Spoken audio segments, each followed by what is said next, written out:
రాజకీయంగా ఇట్లాంటి కక్ష సాధింపులు ఎప్పుడు ఆయన అక్కడ మాట్లాడారు కాబట్టి సరిపోయిందండి. కానీ అదే కనుక బయటకు వచ్చి మాట్లాడితే యావరేజ్ 100 మంది ఉన్న ప్లేస్లో ఆయన మాట్లాడితే 70 మంది లేచి నీ హయాంలో నాకు అన్యాయం జరిగింది అని చెప్పి లేచి నుంచని చెప్పే పరిస్థితి ఉంటుంది. ఆయన 4 గోడల మధ్యలో కూర్చొని వాళ్ళ కార్యకర్తల మధ్యలో కూర్చొని మాట్లాడితే కాదు, ఒక్కసారి ఆత్మావలోకనం చేసుకోమని చెప్పండి. డే ఫస్ట్ ప్రజావేదిక కూల్చిన దగ్గర నుంచి కూడా విధ్వంసం ఎలా స్టార్ట్ అయిందో ఒక్కసారి జగన్మోహన్ రెడ్డి గారికి బయటకు వస్తే ప్రజలు గుర్తు చేసే పరిస్థితి ఉంది. ప్రజావేదికను కూల్చిన దగ్గర నుంచి మొదలుపెట్టింది విధ్వంసం. ఎంతమంది రాజకీయ నాయకులు మా లీడర్స్ మీద ఎంతమంది మీద కేసులు పెట్టారండి. అచ్చెన్నాయుడు గారి దగ్గర నుంచి కొల్లు రవీంద్ర గారు, దూలిపాల్ నరేంద్ర గారు, దేవినేని ఉమా గారు, పట్టాభి గారు, పార్టీ ఆఫీస్ మీద దాడి, డీజీపీ ఆఫీస్ పక్కనున్న మా పార్టీ ఆఫీస్ మీద దాడి జరిగితే ఇదే జగన్మోహన్ రెడ్డి మా కార్యకర్తలకి బీపీ వచ్చిన కారణంగా వాళ్ళు దాడి చేశారు అన్నారే తప్పించి అది తప్పు అన్న పదం ఉపయోగించారు. ఇలాంటి వ్యక్తి ఈరోజు ఆ మాటలు మాట్లాడుతుంటే కొంచెం నాకైతే నవ్వు వస్తుంది. కానీ నేను ఒక పొజిషన్లో ఉండి మాట్లాడేటప్పుడు ప్రజలు కూడా అర్థమయ్యే రీతిగా మాట్లాడారు కాబట్టి చెప్తున్నాను. ఈరోజు ఎంతమందిని ఇబ్బంది పెట్టారండి. అంకబాబు గారని ఒక ప్రెస్ రిపోర్టర్, ఆయన ఏదో మాట్లాడారని అతని వయసును కూడా పక్కన పెట్టి అర్ధరాత్రి వచ్చి సిఐడి ఆఫీస్లో తీసుకెళ్ళిన పరిస్థితి కనిపించలేదా? ఒక లేడీ అమరావతి మహిళ ఆవిడని కూడా తీసుకెళ్ళి, ఆవిడకి 60+ ఇయర్స్, ఆవిడని కూడా సిఐడి ఆఫీస్కి అర్ధరాత్రి పూట వచ్చి నోటీసులు ఇచ్చి తీసుకెళ్లే సందర్భం కనిపించలేదా? మా సోషల్ మీడియా యాక్టివిస్టులని సిఐడి అన్న పదాన్ని కంప్లీట్గా కేవలం తెలుగుదేశం పార్టీ వాళ్ళని వేధించడానికి మాత్రమే ఉపయోగించిన మనిషి జగన్మోహన్ రెడ్డి. ఈవెన్ మీకు అందరికీ తెలుసు ఆ సిచ్యువేషన్లో ఎలా అయిందో. ఒక సిఐడి ఆఫీసర్ నోటీస్ ఇవ్వాలి అని ఒక ఇంటికి వెళ్తే ట్యూబ్లైట్లు ఆపేసి, గోడలు దూకి, ఏ రూల్లోని లేదండి. నేను ఈరోజు హోమ్ మినిస్టర్గా పనిచేస్తున్నాను. ఏ రూల్లోని కూడా పోలీస్ ఆఫీసర్లు అలా వెళ్ళాలని లేదు. వాళ్ళు అక్కడ ఉన్న క్యాండిడేట్ని బేస్ చేసుకొని, అక్కడ ఇన్వెస్టిగేషన్ బేస్ చేసుకొని, అక్కడ కేసుని బేస్ చేసుకొని అక్కడ వాళ్ళు మూవ్ అవుతారు.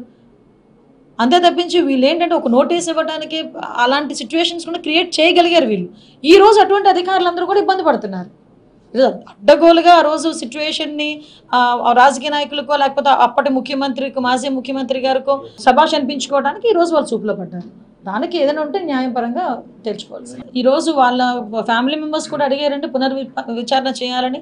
ఆ రోజు ఒక్కరినే వాళ్ళు A1 కింద చూపించడం జరిగింది. ఇంకా అతనే కాదు చాలామంది ఉన్నారని వాళ్ళ తల్లిదండ్రుల తాల విజ్ఞాపన మేరకు ఈరోజు పునర్విచారణ చేయడానికి కూడా సిద్ధపడ్డారు. వాళ్ళు నా దగ్గరికి వచ్చారు. ఇప్పుడు ఈవెన్తో నా దగ్గరికి వచ్చారు, డీసీపీ గారి దగ్గరికి వెళ్ళారు, నారా లోకేష్ గారి దగ్గరికి వెళ్ళారు, ఈవెన్ మన సీఎం గారు చంద్రబాబు నాయుడు గారి దగ్గరికి వెళ్ళారు, పవన్ కళ్యాణ్ గారి దగ్గరికి వెళ్ళారు, అందరి దగ్గరికి వెళ్ళారు. మాకు న్యాయం జరగాలి. ఈరోజు ఒక డ్రైవర్ని చంపేసి డోర్ డెలివరీ చేసేసి ఈరోజు వచ్చి శాసన మండలిలో కూర్చుంటా ఉంటే నిజంగా కడుపు కోత భరించవలసిన తల్లిదండ్రులకి ఎంతైనా బాధ ఉంటుంది. ఆ బాధ కొద్దీ వాళ్ళు బయటకు వచ్చి ఈరోజు పునర్విచారణ చేయాలని చెప్పేసి వాళ్ళు కోరుకున్నారు. దానికి కూడా కోర్టు అనుమతి వాళ్ళు తీసుకోబోతున్నారు. దాని ప్రకారం ముందుకెళ్తారు. ఇందులో కక్ష సాధింపు అని మాట్లాడుతున్నారండి. నాకు అర్థం కావట్లే.